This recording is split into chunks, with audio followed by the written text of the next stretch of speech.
Días, queridos participantes de la carrera de Electricidad Industrial de SEA Miguel Magón.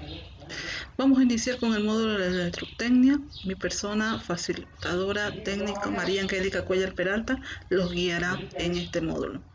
Participante además a solicitud de una actividad del programa de nivelación académico de la Normal de Portachuelo. Como primer unidad temática de la parte de electrotecnia, vamos a llevar a cabo el análisis de los componentes pasivos dentro del campo de la electrónica. Entonces, el primer contenido temático de esta unidad es el tema de los resistores, que vamos a poder socializar y poder analizar en función o como primer componente pasivo que vamos a reconocer.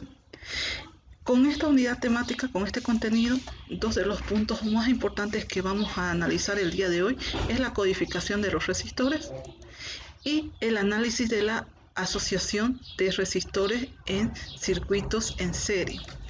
Estos dos contenidos posteriores, el análisis de circuitos resistivos en paralelo y el análisis de circuitos resistivos en asociaciones mixtas, los vamos a analizar en posteriores clases virtuales.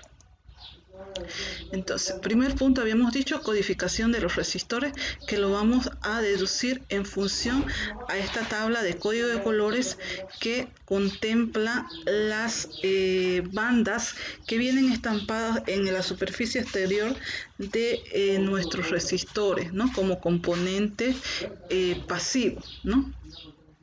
Bien, entonces, donde por lo general son de 4 colores, donde las 3 primeras bandas o los 3 primeros colores me indican el valor ohmico del resistor, y el cuarto color o la cuarta banda, que por lo general siempre se encuentra al otro extremo o un poquito alejado de los 3 primeros colores, es la tolerancia del valor ohmico que podrá tener mi componente pasivo, en este caso los resistores.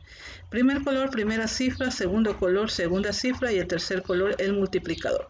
Entonces, deduciendo, primer color rojo, buscamos en nuestra tabla es 2, segundo color o segunda cifra es el morado, buscamos en nuestra tabla es 7, y el tercer color o multiplicador, que es verde, vendría a ser 5, ¿no?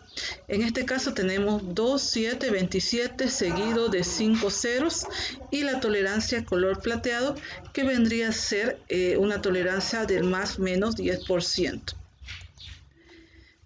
Siguiente contenido es el análisis de los circuitos resistivos asociados en serie, ¿no?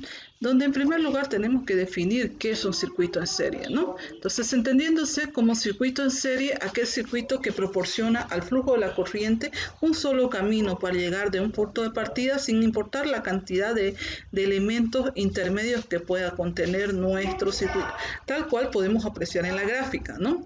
La fuente de alimentación y un solo sentido para el flujo de electrones o flujo de corriente eléctrica dentro de mi circuito. El análisis de los circuitos resistivos asociados en serie lo vamos a realizar en función a 4 reglas primordiales, que están en función también a las 4 magnitudes principales de la corriente eléctrica, ¿no? Entonces, la primera regla es en función a la corriente; segunda regla, la tensión; tercera regla, la resistencia; y la cuarta regla, la potencia. Donde dice la primera regla que la corriente total será igual siempre en cada punto del circuito, basándonos en función a esta fórmula: I total igual a I1 igual a I2 igual a I3. La regla número 2, el voltaje total es igual a la suma de los voltajes en cada componente del circuito. Es decir, que el voltaje total va a ser igual a la caída de voltaje que existe en la resistencia 1, más la caída de voltaje que existe en la resistencia 2, más la caída de voltaje que existe en la resistencia 3. La regla número 3, donde me indique que la resistencia total es igual a la suma de la resistencia a todas partes del circuito. Entonces, eso quiere decir que nos vamos a emanar en función a esta fórmula. R total va a ser igual a R1 más R2 más R3. Y la regla número 4, que me dice que la potencia total será igual a la suma de todas las potencias disipadas en las diferentes partes del circuito. Eso quiere decir que vamos a emitirnos en función a esta fórmula, donde potencia total va a ser igual a la potencia de la resistencia 1 más igual a la potencia de la resistencia 2 más la potencia de la resistencia 3. Este es en el caso hipotético, como hemos visto en la imagen, que tenemos solamente un circuito de serie con 3 resistencias. Si hubieran más resistencias conectadas en serie, pues esto aumentarían simplemente las fórmulas, ¿no? Bien, vámonos con un ejemplo práctico del cálculo de los métodos o de los parámetros desconocidos que tengamos en este circuito. Entonces, definiendo primero como parámetro de un circuito es un valor que pertenece a un componente específico. En este caso, el valor tiene que ser en función a la magnitud eléctrica que se disponga en el circuito, ¿no? Ejemplo, calcular entonces los parámetros desconocidos de este circuito. Vamos a empezar. El paso número 1 es la toma de datos de los diferentes valores eléctricos que conocemos y que están a nuestro alcance. ¿Listo? Entonces, paso número 1, hemos hecho esta tablita.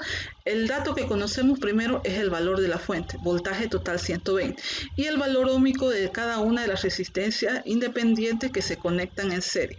Entonces, R1 10, R2 5 y R3 15. Es el primer paso, tomar los datos, ¿no? Los valores que se nos dan.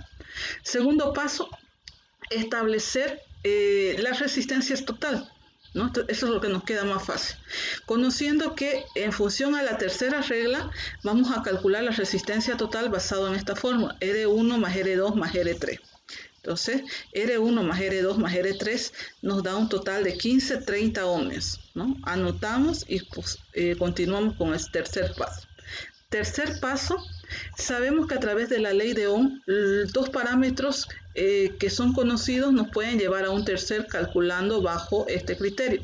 Según la ley de Ohm nos dice que la corriente va a ser igual o directamente proporcional a la tensión, inversamente proporcional a la resistencia. Entonces, conocemos el voltaje total y conocemos la resistencia total, por lo tanto podemos calcular la intensidad total. Entonces, 120 dividido entre 30 nos va a dar 4 amperes. La corriente total sería 4 amperes. Anotamos y proseguimos con el cuarto paso. El cuarto paso, basado en la regla número 1 que hemos analizado anteriormente, que establece que la corriente es la misma en cualquier parte del circuito, podemos deducir entonces que si la corriente total es 4 amperes, la corriente de R1 va a ser igual a 4 amperes, la corriente de R2 igual va a ser 4 amperes y la corriente de R3 también, basándonos, repito, en función a la regla número 1 que nos emitía esta fórmula, ¿no? I total igual a I1, I2, I3.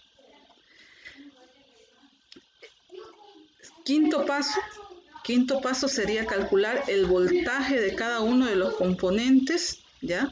A través también de la ley de Ohm en una de sus fórmulas variables que nos dice que el voltaje es igual a la intensidad por la resistencia.